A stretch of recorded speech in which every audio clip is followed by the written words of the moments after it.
नमस्ते, राम राम। मेरा नाम सन्नी कौशिक है। जल को हरियाणा पर मेरे साथ जुड़े हैं। 17 तारीख को हरियाणा के नए सीएम का शपथ ग्रहण समारोह होगा और जो नए सीएम होंगे वो शपथ लेंगे। मंत्रिमंडल में कौन कौन शामिल हो सकते हैं, इस पर चर्चा करेंगे। मेरे साथ जोगेंद्र कथुरिया जी जुड़े हैं। सर, सबसे पहले राम राम आपको। Thank you. और कौन हो सकते हैं मंत्रिमंडल में शामिल, किन को मंत्रालय मिल सकता है? देखिए, भाजपा सोशल इंजीनियरिंग की माहिर पार्टी है। टिकट वितरण में भी सोशल इंजीनियरिंग करती है। भाजपा को जातिगत, जिले वाइज और लोकसभा क्षेत्र को देखते हुए मंत्रिमंडल का गठन करना है, जो आसान काम नहीं है, काफी टफ काम है। मुख्यमंत्री सहित 14 मंत्री बनाए जा सकते हैं अधिकतम। 2 पद स्पीकर और डिप्टी स्पीकर का भी अहम माने जाते हैं जी। 48 संख्या जो कि भाजपा के विधायकों की है, भले ही 3 निर्दलियों ने समर्थन दे दिया हो, परंतु मुझे नहीं लगता कि किसी भी निर्दलीय उम्मीदवार को भाजपा तवज्जो देगी, क्योंकि भाजपा के पास अपना ही बहुमत का सफिशिएंट आंकड़ा है, तो यहाँ निर्दलियों की जरूरत ही नहीं पड़ेगी। यदि हम बात करें बाकी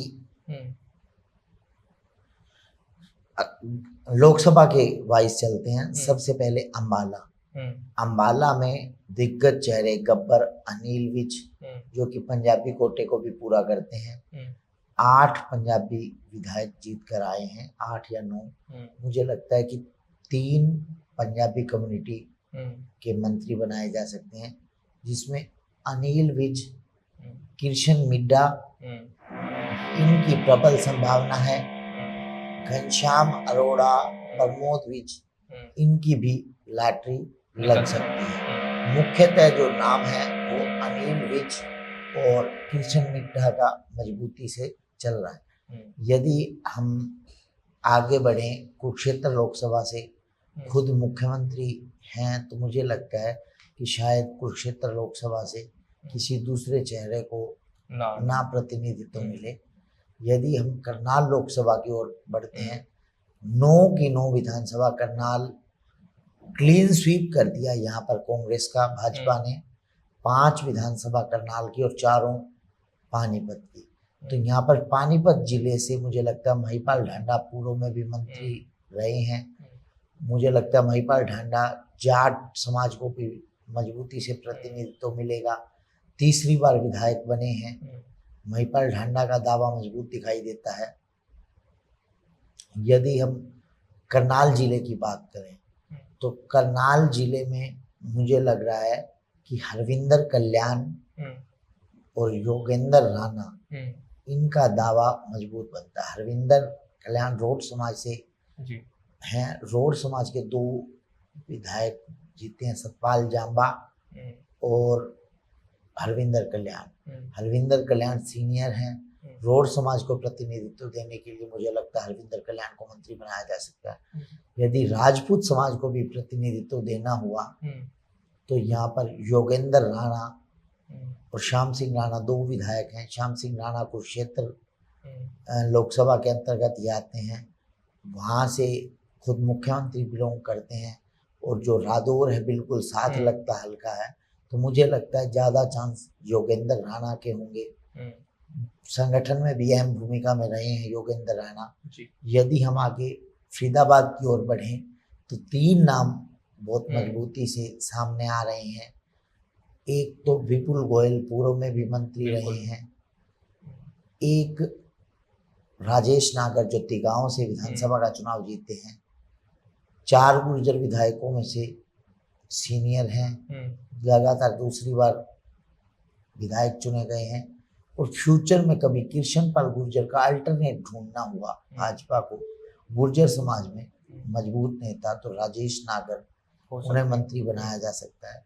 एक मूलचंद शर्मा जी पहले भी मंत्री, तीसरी बार के विधायक हैं, और रामविलास शर्मा जी के रिश्तेदार हैं। तो मुझे लगता है मूलचंद शर्मा का मजबूत दावा बनता है, या मूलचंद शर्मा को शामिल किया जा सकता है। गुरुग्राम लोकसभा में की बात करें तो चारों मेयो सीटों पर सफाया हो गया। रेवाड़ी की तीनों और चारों गुरुग्राम की सीटें यहाँ पर भाजपा ने जीती हैं। तो एक मंत्री पद रेवाड़ी जिले को, एक गुरुग्राम जिले को मिल सकता है। गुरुग्राम में मुझे लगता है राव नरबीर का दावा मजबूत बनता है। रेवाड़ी से यदि किसी को मंत्री बनाना हुआ तो ओम प्रकाश यादव, लक्ष्मण सिंह यादव और कृष्ण कुमार, तीनों को ही करीबी माना जाता है यहाँ राव इंद्रजीत का। लक्ष्मण यादव, ओम प्रकाश यादव यदि दो ही मंत्री बनाने हुए और राव इंद्रजीत के परिवार से कोई मंत्री ना बनाना हुआ तो नारनौल से ओम प्रकाश यादव भी हो सकते हैं, रेवाड़ी से लक्ष्मण सिंह यादव भी हो सकते हैं और कोसली से अनिल यादव दहीना।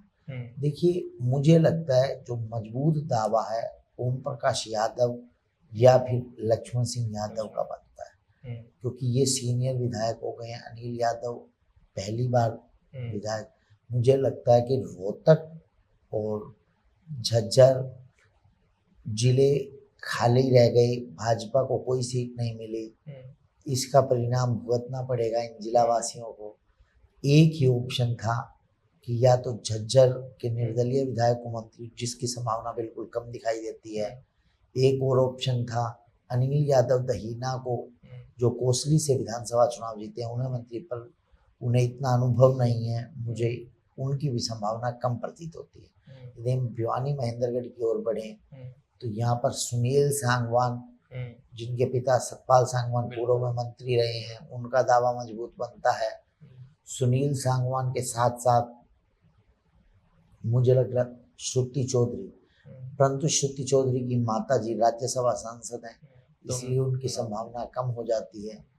यदि घनश्याम सराफ की बात करें तो उन्हें पिछली योजना में मंत्री बनाया गया था, पर कुछ समय बाद हटा दिया। जो बनिया समाज के, वैश्य समाज से केवल 2 ही विधायक जीते हैं, दोनों को मंत्री पद देना ये भी कहीं उचित नहीं लग रहा मुझे, इसलिए विपुल गोयल का दावा ज़्यादा मजबूत लग रहा है।